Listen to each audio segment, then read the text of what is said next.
Hello students, 60 days computer basic certification course की new class में आपका स्वागत है।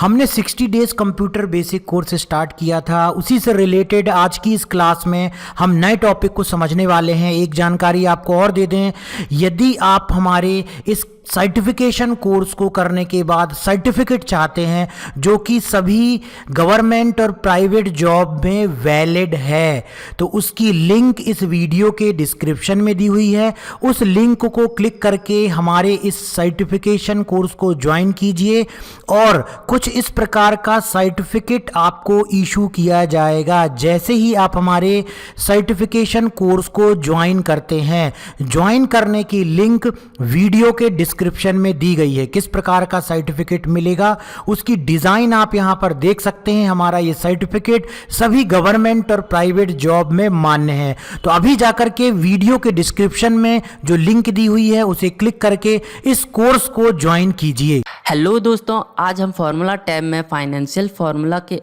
फंक्शन के अंतर्गत हम एमओडी ग्रॉस फार्मूला और एमओडी लिंक्स फार्मूला का यूज़ करना सीखेंगे। इसलिए आप एक्सेल में इस तरह का एक डेटा शीट तैयार कर लीजिए। एमओडी ग्रॉस फार्मूला को सीखने के लिए आप इस तरह से एक ब्लॉक तैयार कर लीजिए। इस तरह से एक ब्लॉक तैयार कर लीजिए। फिर इसे एक उदाहरण से समझते हैं। मैं एक आईटी फील्ड सेक्टर पे काम करता हूँ, तो मेरा एक काम यह है कि मैं किसी कंपनी है जैसे HCL जो कंपनी है उसके प्रोडक्ट को मैं, जैसे कंप्यूटर यहाँ पे प्रोडक्ट है, वह किसी और कंपनी में सेल करता हूँ। तो उस प्रोडक्ट जो कंप्यूटर है उसका जो वारंटी है ये दी गई है, 12 मंथ की वारंटी दी गई है। और मैं कितने प्रोडक्ट उसको सेल करता हूँ तो उसकी क्वांटिटी यहाँ पर दी गई है 4। और एक कंप्यूटर का जो प्राइस है वह कितना है, 25,000 है।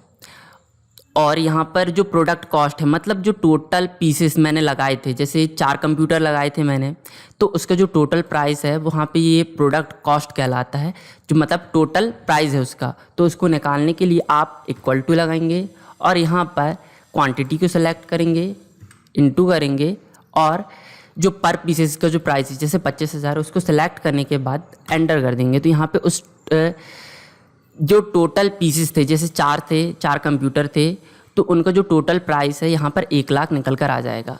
इसी तरह इसको ड्रैग कर देते हैं यहाँ पर, तो ये सभी पे कॉपी हो जाएगा। इस तरह से आप कर लीजिए। फिर यहाँ पर जो डेट ऑफ परचेज्ड है, इसका मतलब होता है जिस तारीख को हमने प्रोडक्ट सेल किया है, तो उस डेट को यहाँ पर लिख देंगे। और जो यहाँ पे फर्स्ट पीरियड है, इसका मतलब होता है जैसे ही उस प्रोडक्ट की वारंटी ख़त्म होती है, जैसे 12/31/2017 को 31/12/2017 को, मतलब 31 दिसंबर 2017 को उसकी जो वारंटी है ख़त्म हो रही है, तो उसकी डेट यहाँ पर डाल देंगे। सैल्वेज वैल्यू, मतलब इसका मतलब होता है जैसे प्रोडक्ट है, ये कंप्यूटर है, अगर ये ख़राब हो जाता है, मतलब उसमें कुछ डैमेज आ जाता है, तो उसकी जो वैल्यू होगी, डैमेज वैल्यू होगी, वह कितनी है, 300 है। यहाँ पर हमने डाल दिया है। फिर यहाँ पर जो स्विच है, जैसे वो प्रोडक्ट ख़राब हो जाता है, यूज़ ही नहीं हो पाता उसका, तो उसका जो, जैसे वो प्रोडक्ट हमें वापस करता है, जैसे वापस करता है तो वह कितने साल में वापस करता है, तो उसके बदले हम जो प्रोडक्ट देते हैं उसकी यहाँ पे, जैसे उसने हमें वापस किया 1 ईयर में वापस किया, तो हमें उसके बदले दूसरा कोई प्रोडक्ट देंगे, उसको दूसरा कंप्यूटर देंगे, तो वह स्विच द प्रोडक्ट कहलाता है कि वह कितने साल में, जैसे 1 साल में उसने वापस किया तो यहाँ पे 1 डाल दिया, यहाँ पे 2 साल में वापस करेगा तो 2 डाल दिया। यहाँ पे स्विच डेट कहलाती है, स्विच द प्रोडक्ट स्विच कहलाता है। फिर यहाँ पे डेप्रीसिएशन रेट जो होता है, जैसे ये जो डैमेज वैल्यू है उसकी 300 है और जो उसका प्राइस है, जैसे है टोटल प्राइस है 1 लाख है, तो जो डैमेज है उसमें हम कितना परसेंट जो वो हमें वापस करेगा, तो हम उस पर कितना परसेंट कम करें कि उसकी टोटल वैल्यू जो एमओडी ग्रॉस वैल्यू है वह निकल के आ जाए। तो यहाँ पर हमने 2% डाल दिया है रेट, और यहाँ पे एमओडी ग्रॉस वैल्यू निकालेंगे। इसके लिए आप इक्वल टू लगाएंगे और यहाँ पर टाइप करेंगे एमओडी, 1 मिनट, एमओडी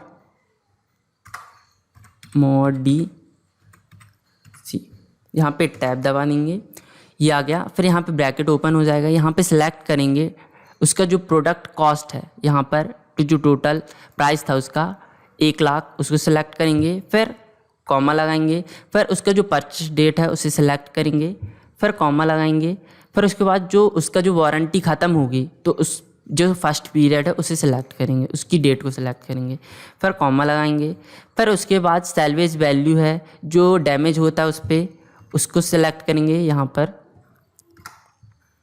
सिलेक्ट करेंगे, फिर कॉमा लगाएंगे, फिर वह प्रोडक्ट को कब स्विच कर रहा है, मतलब हमें वापस कब कर रहा है और हमें उसे दूसरा जो प्रोडक्ट देना है वह ईयर कौन सा है उसे सिलेक्ट करेंगे। जिस फर्स्ट ईयर में वापस कर रहा है तो उसको सिलेक्ट कर लेंगे यहाँ पे फर्स्ट को और कॉमा लगाएंगे, फिर यहाँ पे डेप्रिसिएशन रेट को सिलेक्ट करेंगे, यहाँ पे दिखाई नहीं दे रहा है, यहाँ पे इसको सिलेक्ट कर लेंगे, 2% है, उसे सिलेक्ट करने के बाद ब्रैकेट क्लोज करेंगे और एंटर कर देंगे। तो यहाँ पे वो जो सैल्वेज वैल्यू है वह निकल कर, सैल्वेज नहीं अमॉर्टिगस जो वैल्यू है वह निकल कर आ जाएगी। अब देखते हैं कि सेकेंड ईयर में जैसे वो प्रोडक्ट हमें सेकेंड ईयर में वापस करता है तो उसकी वैल्यू कितनी होगी, उसको निकालते हैं। जैसे यहाँ पे इक्वल टू लगाएंगे, फिर टाइप करेंगे, यहाँ पर टैब दबा देंगे, अमॉर्टिगस ये आ गया, फिर ब्रैकेट ओपन कर देंगे, फिर यहाँ पर सेलेक्ट करेंगे कास्ट, फिर कॉमा लगाएंगे, फिर यहाँ पर परचेस डेट सेलेक्ट करेंगे, फिर कॉमा लगाएंगे, फिर फर्स्ट पीरियड सेलेक्ट करेंगे, उसकी वारंटी कब ख़त्म होती है उसको सेलेक्ट करेंगे, फिर कॉमा लगाएंगे, फिर यहाँ पे सैल्वेज वैल्यू को सेलेक्ट करेंगे, फिर उसके बाद कॉमा लगाएंगे, फिर स्विच डेट 2 ईयर के बाद उसने हमें वापस किया है तो उसको सेलेक्ट करेंगे, कॉमा लगाएंगे और यहाँ पर परसेंटेज सेलेक्ट करेंगे, फिर उसके बाद ब्रैकेट क्लोज करेंगे और एंटर कर देंगे। तो उसकी जो वैल्यू होती है सेकेंड ईयर के बाद हम उसको इतने प्राइस में हम उसे वापस लेंगे। तो उसकी वैल्यू जो है अमॉर्टिगस वैल्यू होती है कि ईयर बाई ईयर्स वो उसकी वैल्यू कम होती जाती है। जैसे प्रोडक्ट जितने जैसे जैसे ख़राब होता जाता है, डैमेज बढ़ता जाता है तो उसकी वैल्यू भी यहाँ पर कम होती जाएगी। इसी को जैसे ड्रैग कर देते हैं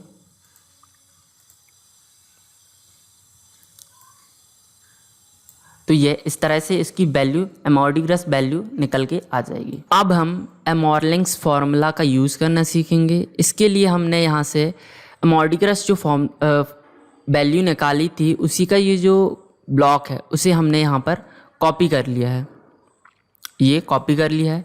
अब हम यहाँ पर अमॉर्लिंग्स वैल्यू निकालेंगे। इसके लिए आप इक्वल टू लगाएंगे, फिर जैसे हमने जैसे अमॉर्टिगस वैल्यू निकाली थी उसी तरह हम अमॉर्लिंग्स वैल्यू भी निकालेंगे। यहाँ पे टाइप करेंगे अमॉर लिंक्स, ये आ गया है, इसे टैब दबा देंगे, फिर यहाँ पे सिलेक्ट करेंगे प्रोडक्ट कॉस्ट, कॉमा लगाएंगे, फिर डेट ऑफ परचेस उसे सिलेक्ट करेंगे, फिर कॉमा लगाएंगे, फिर पीरियड डेट इसे सिलेक्ट करेंगे, फिर कॉमा लगाएंगे, फिर सैल्वेज वैल्यू इसे सिलेक्ट करेंगे, फिर कॉमा लगाएंगे, फिर स्विच द प्रोडक्ट उसे सिलेक्ट करेंगे, फिर कॉमा लगाएंगे यहाँ पे, फिर रेट सिलेक्ट करेंगे, डेप्रिसिएशन रेट सिलेक्ट करेंगे और ब्रैकेट क्लोज करेंगे और एंटर कर देंगे। तो इस तरह से ये जो वैल्यू है वह अमॉर्लिंग्स वैल्यू निकल कर आ जाएगी। अब देखते हैं कि जैसे जो प्रोडक्ट है जो ख़राब हो गया था, डैमेज हो गया था, वह फर्स्ट ईयर में जो उसने हमें दिया, वापस किया, स्विच किया, तो उसकी जो वैल्यू है ये निकल के आ गया। अब सेकेंड ईयर में जैसे वापस करता है तो उसकी वैल्यू कितनी होगी वह हम निकालते हैं। इसके लिए आप इक्वल टू लगाएंगे, फिर यहाँ पे टाइप करेंगे अमॉर लिंक, टैब दबा देंगे, फिर ब्रैकेट ओपन हो जाएगा, फिर यहाँ पे सेलेक्ट करेंगे प्रोडक्ट कॉस्ट जो टोटल वैल्यू है उसकी, फिर यहाँ पे परचेस डेट सेलेक्ट करेंगे, फिर कॉमा लगाएंगे, फिर वारंटी उसकी जो फर्स्ट पीरियड है उसे सिलेक्ट करेंगे, फिर कॉमा लगाएंगे, फिर सैल्वेज वैल्यू उसे सिलेक्ट करेंगे, फिर कॉमा लगाएंगे, फिर स्विच डेट मतलब कब स्विच किया उसने, 1 साल में किया, 2 साल में, तो उसने 2 साल में स्विच किया तो उसे सिलेक्ट कर लेंगे, फिर कॉमा लगाएंगे, फिर डेप्रिसिएशन रेट को सिलेक्ट कर देंगे, फिर ब्रैकेट क्लोज करने के बाद एंटर कर देंगे। मतलब इसका मतलब ये है कि अमॉर्लिंग्स वैल्यू जो होती है वह ईयर के साथ घटती नहीं है। मगर यहाँ पे जो थी हमने निकाली थी एमोर्टिग्रस वैल्यू, वह ईयर के साथ घट रही थी। जैसे फर्स्ट ईयर में थी 4,750, फिर सेकेंड ईयर में 4,513 रुपये, फिर यहाँ पर थर्ड ईयर में निकली यहाँ पर 4,287, इसी तरह ही फोर्थ ईयर में 4,073 और पाँचवीं ईयर में 3,869। फिर उसी तरह यहाँ पे, मगर यहाँ पे जो एमोरलिंक्स वैल्यू है वह चेंज नहीं होती है। यहाँ पे जैसे इसे ड्रैग कर देते हैं तो उसकी वह जितना भी प्रोडक्ट ख़राब हो जाए और वह कब भी स्विच करे, जो कंपनी है वह स्विच करना चाहे, जैसे 1 साल में स्विच करे या दूसरे साल में या थर्ड ईयर में, तो उसकी जो वैल्यू है वह कभी कम नहीं होती है, वह वैल्यू उतनी की उतनी रहती है जब भी वह स्विच करना चाहे। इस तरह आप एमोरलिंक्स वैल्यू को निकाल